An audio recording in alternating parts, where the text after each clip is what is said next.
And I'm Dan. And we're back. And I'm Dan. And I'm Dan. Just pick whatever one you want. The New Show 5. I'm Joe. I'm Alan. And I'm Dan. And we're back, and we've got a load of questions for you as usual.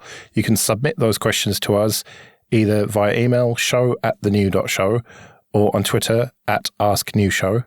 Do let us know if you want to remain anonymous, otherwise we might read your name out. And if you want to support creation of these episodes, go to patreon.com/AskNewShow.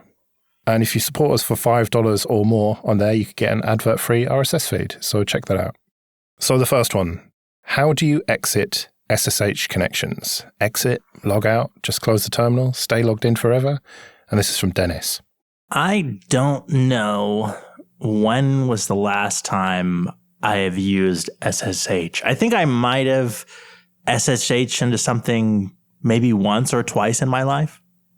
So I do not remember. Really? You don't have a NAS or something that you SSH into? No, why would I do that? That sounds like a lot of work. Well, I suppose your domain for your personal website expired without you realizing, so yeah, maybe that explains it. Yeah, I'm not a sysadmin. I use SSH quite a lot, and it kind of depends what I'm SSHing into as to how I deal with it. I often SSH into one of the machines on my LAN. I've got one that is my backup server that backs up everything. I've got one which is like a general purpose home server that I use for running all kinds of stuff. And then a third, which is a media server that's running like Plex media server and has all my films and music and photos and stuff on it. And those ones, I often don't really ever exit. I open a terminal and I run Mosh, which stays connected even if I suspend the laptop, wake it back up again, disconnect from wireless, connect to Ethernet. It will just keep the connection open all the time and like reconnect whenever the connection comes back. So I try not to disconnect at all from those. I just stay connected just in case I need them. It's stupid because I could go for days and not actually type anything on any of them, but I'll leave the terminal open just in case I do, which is stupid, I know. So mostly I just leave them open, but if I want to leave, if I want to exit, I just press Control-D. I never type log out. I don't generally close the window. I'll do Control-D to exit. I always use Control-D whether I'm exiting an SSH session or just closing a terminal. In fact, normally when I exit an SSH session, I do Control-DD, and then that just closes the session and then immediately closes the terminal. So I know that I'm definitely not where I shouldn't be in my terminal. Oh, well, you keep the control button pressed and just go DD twice? Yeah. To close. Right, okay. Interesting. I don't disconnect that often just because I'm a bit of a fan of leaving things open. I quite like having all my applications open, and I only close things when there's some kind of error condition or if I want the application to update and I want to get the new version. Like tonight, I restarted my browser because there was a problem. But generally, I'll leave my browser and all my IM clients and everything open all the time. So I'm not a big closing things kind of guy. Are you willing to alienate your friends and family in an attempt to convince them of your convictions? It really depends on what your convictions are, doesn't it? Yes, I suppose. But, do you have a racist family member or whatever, and do you just humor them, or do you try and convince them and have that argument and alienate them? Not necessarily to the point where they're not in your life anymore, but to the point where you have a bit of an awkward silence at family dinners or whatever. Thanksgiving is my thing, even though we don't have it here, but that's the go-to, isn't it? That's or Christmas here, when families get together. What do you do? Do you just humor them, or do you try and say, no, that's not cool to say that thing that you've just said? So when you're saying humor them, I think the way the question's worded, it sounds more like they're humoring you. Like they have these beliefs. The way you're describing it is you're trying to convince them that their beliefs are wrong, whether they're racist or abhorrent views, whatever they might be. You're trying to convince them they're wrong. So they're the ones with the convictions that you're trying to change in that regard. I suppose that's one way to look at it. I suppose you could look at it from either way, but yeah.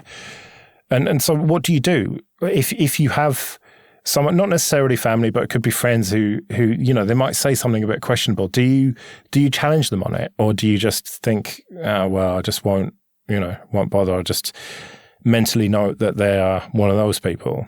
I guess it depends on what it is and how severe it is. Like, what's the actual impact? I guess for me, the most recent relevant thing is with this whole virus and lockdown stuff, that I have family that lives in rural areas and doesn't believe in science and thinks that it's not a big deal to hang out with a bunch of people without any kind of masks or anything. And so I've had to say, hey, you know what? I know you're not being responsible, so I'm not going to be able to see you for a while. I guess that's alienating over convictions, right? Well, that's your own personal safety, right? That's not them just saying a racial slur or whatever, which, morally, I suppose you ought to say something, but it's not directly impacting anyone other than you if it's just the two of you having a conversation. Whereas if they're not willing to wear masks and you go there and get sick, then that's potentially very serious. So I don't think that's a great example of it for that reason. I was on the other side of this. I was trying to convince people to do something which they probably thought I was stupid. I got roped into a multi-level marketing, basically pyramid scheme, years and years and years ago. Someone convinced me this was a good product, and I should rope all of my friends and family into it. And I believed them, and I believed in the product at the time, only for a short while until I woke up and realized what the hell was going on. But yeah, I think I annoyed some friends and family, and I'm pretty sure I lost some friends as a result of that, because of the whole, hey, you should come to this business meeting. I've got a business opportunity for you kind of bullshit that, they all use.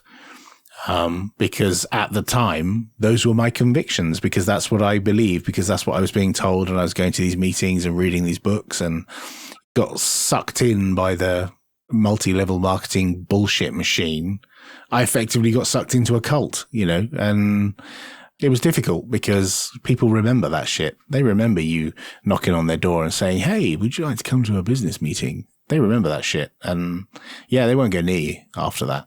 Yeah, I guess my experience on the other side of things was growing up really religious, and the leadership at the church we were a part of started encouraging the youth group to distance themselves from people that weren't part of that particular denomination.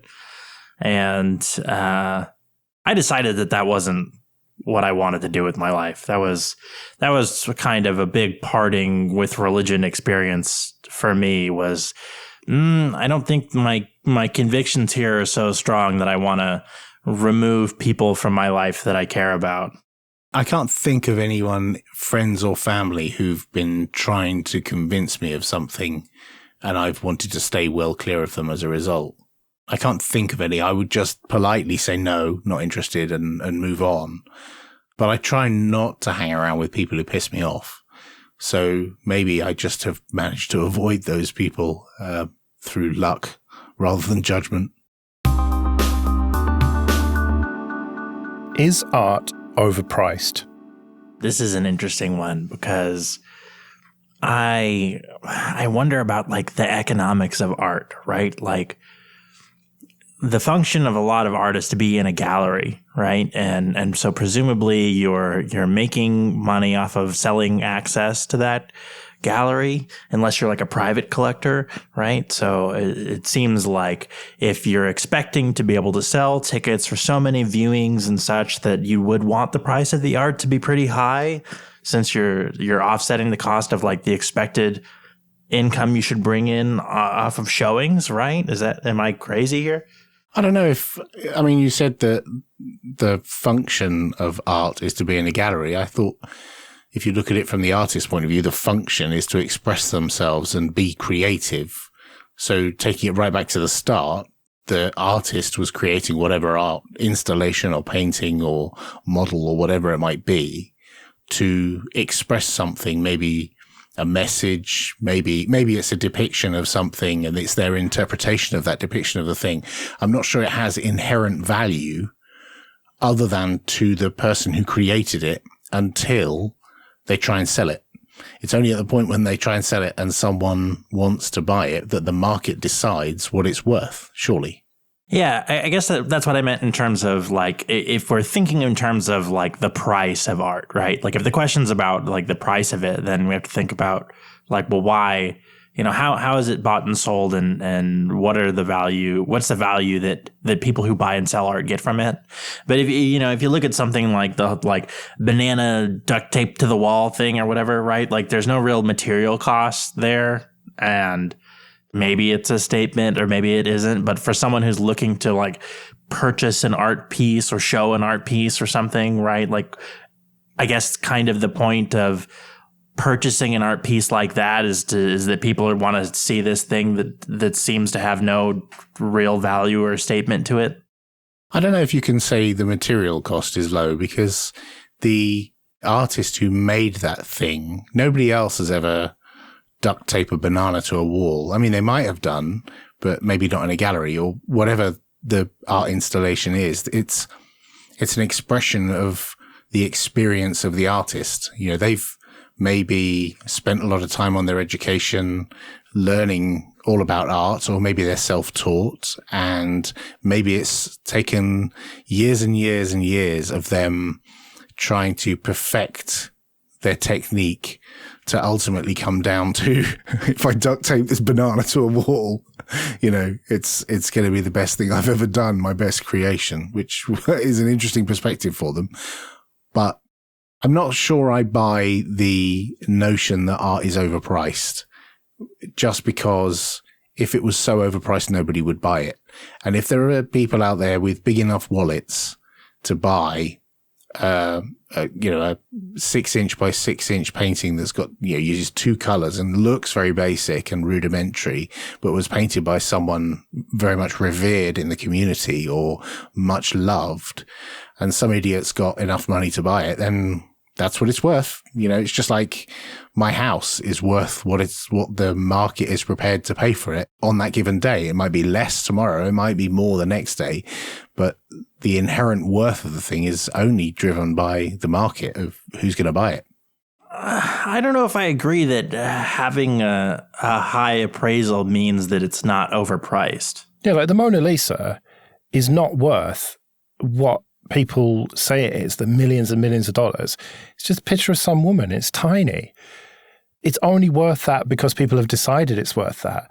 And so I suppose you could say it's not overpriced if someone's willing to pay that much. Right. But I mean, fucking come on, of course it's overpriced at millions of dollars. Well, maybe but there are people out there who have that as pocket change and would quite easily, if the Louvre or wherever it is were prepared to sell it, and whoever the current owner is or whoever has custody of it was prepared to sell it, I'm sure there's someone on the planet who'd be willing to buy it, whether it's a Arab sheikh who has made billions through oil sales or, Bitcoin billionaire, whoever it might be. I'm sure someone will buy it. So that's really just market forces at work. I think you could still probably say that it's overpriced, though, even if people are willing to pay that amount of money. Like, look at like diamonds. Like diamonds are clearly overpriced, even though, yeah, everybody's willing to pay, thousands of dollars or whatever for a diamond engagement ring. Like diamonds aren't worth that much, like it's still overpriced, even though people are willing to pay for it. Yes, okay, we all fell for the marketing campaign of De Beers over the years. Well done them, whoever came up with that. But it's still worth what people are willing to pay for it. Because of the artificial scarcity of diamonds, yes, they are, because they hold back stock and they only release them, drip fed in order to ensure that there's artificial scarcity, so the price goes up. So they're not overpriced, they're priced what the market will pay for them, just like oil. But they don't hold value, though, right? Like once you purchase a diamond, like it's immediately worthless. Like you can't resell it for the same value that you bought it for. So I think that's a pretty distinct marker of being overpriced. You're not paying what you could get back for reselling it. Well, so's a car. You drive a car off the forecourt. You could never sell a car unless it's a classic or a unique or in some way customized. Generally, any car the second you drive it off the forecourt, the dealership forecourt, it's worth considerably less, and you couldn't even sell it back to them for, there's probably 20-30% immediately dropped. Yeah. So I think I would argue that cars are overpriced too, like new cars. I think that's just the nature of the economy we live in. Yeah, that's just capitalism. How do you decide how much an hour of your time is worth, for example? It depends what you do with that hour and what skills you have or whatever. Some people might pay you minimum wage, whatever that is. I think it's about, 10 quid or something. No, it's less than that in this country. And then some people a lawyer might charge 600-700 or more per hour. And that's just capitalism. We just have to decide arbitrary amounts for things based on what people will pay for them. Yeah, supply and demand. Well, I think it's not just supply and demand. I think there's a bit more. It's a little bit more nuanced than that. But I suppose it does ultimately boil down to supply and demand. And the art is not just the art that we've been talking about here, of course. Music is art, sculpture is art, arguably podcasts are art, and graphic design and whatever. There's loads of different art. And people have decided that podcasts are free generally. And so they are perhaps underpriced, whereas the Mona Lisa is perhaps overpriced. But ultimately, it's whatever people want to charge for stuff and whatever people are willing to pay. Some people have tried to sell podcasts and have succeeded. And so that particular podcast maybe has more value than one that doesn't charge for it. I guess it's tough then to answer the original question because it depends on what you mean by overpriced, right? Like if you're thinking like market value is going to be what it is because that's what people decide that it's worth or whatever, right? Like I don't know if we're necessarily saying about like what is the actual value of this thing, but it does seem like what people are willing to pay can sometimes be more than what seemingly makes sense. So someone from the slums would probably think my house was overpriced because they couldn't possibly afford it. I'm not saying I live in a particularly palatial house, but any house that's over a certain threshold that they're unlikely to be able to earn, they would perceive that as overpriced. Yet a normal middle-class centrist dad who can hold down a job and is fortunate to be paid enough can buy that house. So, like from our perception, yeah, Mona Lisa may look overpriced, but if it's in your price bracket, then no, it isn't. This episode is sponsored by Learned. Sign up at automation.link and upgrade with the code TheNewShow to get exclusive free access to a beta of a new DevOps training site called Learned. The site covers the entire DevOps stack, starting with the basics of infrastructure as code, and includes almost 8 hours of lessons on Terraform, Ansible, Jenkins, and loads of industry tips along the way. If you're interested in learning DevOps, take advantage of this free offer by visiting automation.link and upgrade with the code TheNewShow. That's automation.link and the code TheNewShow.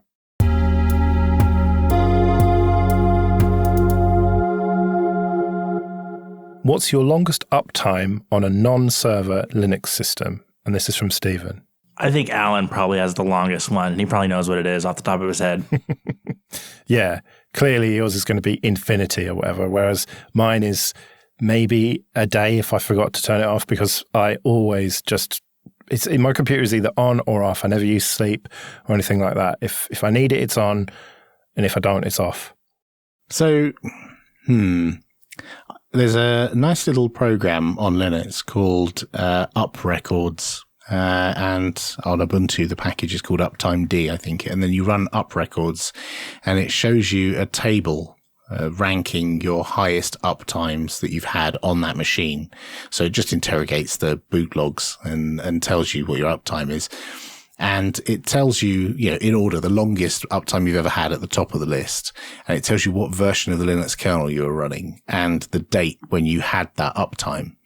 And I've recently reinstalled my machine, so I've lost all of those uptime records. But as I recall, the longest uptime I had on this particular laptop, which is not a server, which the question asked, was just after I installed KDE Neon on a plane on the way back from Seattle. The next day I rebooted. I'd made some changes and rebooted the system. And then I think I had somewhere around 6 weeks of uptime.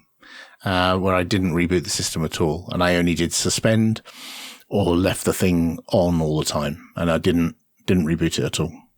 So I think that's probably the longest I've had in the last 3 or 4 years, is nearly a couple of months, something like that. Yeah, I don't think I've ever noticed or cared about this, but I think probably the longest I've had a machine up is I had an old desktop with Gen 2 on it, and it's like however long it takes to compile WebKit, like that long. There are some downsides to doing this. Like if you're the kind of person like me who doesn't like rebooting their system and I just like leaving all my applications open. One is you find bugs in all kinds of things. I discovered a bug in the Unity desktop years ago where there was some internal counter. And I think for some reason it was a 32-bit counter. And I don't know what it was counting, but when it hit the limit, and it only incremented once every whatever hour or minute or something, but once it hit the limit, it would kill the desktop. But the only people who ever discovered this were people who left their desktop up for 42 days. And so it was one of those bugs that, you know, I've had this bug, my desktop crashed, and they were like, well, we can't reproduce it. And then like 3 months later, I'd have the bug again and my desktop would crash. Oh, this happened again. And the only correlation was the uptime was ludicrously high on both times. And it turned out it was just this counter that was 32-bit and should have been 64-bit. And then it's pushed it out to like billions of years uptime, you know, would be a problem. And the other problem you find is memory leaks. Especially in desktop environments. GNOME Shell has for a little while had a couple of notorious memory leaks. I'm not sure if it's GNOME Shell itself or Mutter or one of the components, but certainly I've noticed that the desktop gets sluggish after a certain period of time. And if you monitor the memory usage, you can find that it just climbs and climbs and climbs if you leave it up. And you can reset it just by logging out and logging back in again, which saves you doing a reboot. But if you're going to log out, you might as well reboot. And so rebooting, in inverted commas, solves the problem, which is horrible. And I hate that. I always hate the reboot being the solution to the problem because it almost always isn't. You're just working around it. So whenever I spot these memory leaks, I always try and file bugs and hope that upstream resolve them. I've just realized that mine might be a couple of days actually. And that's because you talked about rebooting, because while we've been recording, my wife sent me a message saying that Noizo, which is our noise machine, white noise machine, which is based on a Raspberry Pi Zero, was making a horrible noise. She turned it on, it booted and everything, and it made this horrible noise. And I said, well, have you tried turning it off and on again? And she said, no, but I will do now. And then she sent me a message saying, yeah, it's all good. Hopefully it won't turn horrible in the middle of the night. And that's reminded me that sometimes I forget to turn that off. And that technically isn't a server. I suppose you could call it IoT maybe. And that has been maybe like 3 or 4 days, probably more like 2 or 3 days occasionally. So that's my answer. My true answer is 2 or 3 days. Huh. So if we're counting that, then I guess I can count my wireless routers or routers and my machine that is also Raspberry Pi and it's running Pi-hole or AdGuard now. So yeah, those have ludicrously high uptimes because I never turn them off. Aren't they servers though? Are they? I don't know. It's just a Raspberry Pi tucked. Yeah, I guess it is a server really. It's a DNS server, isn't it? Yes, it's a domain name server. Yes. Isn't it domain name service? Yeah, all right.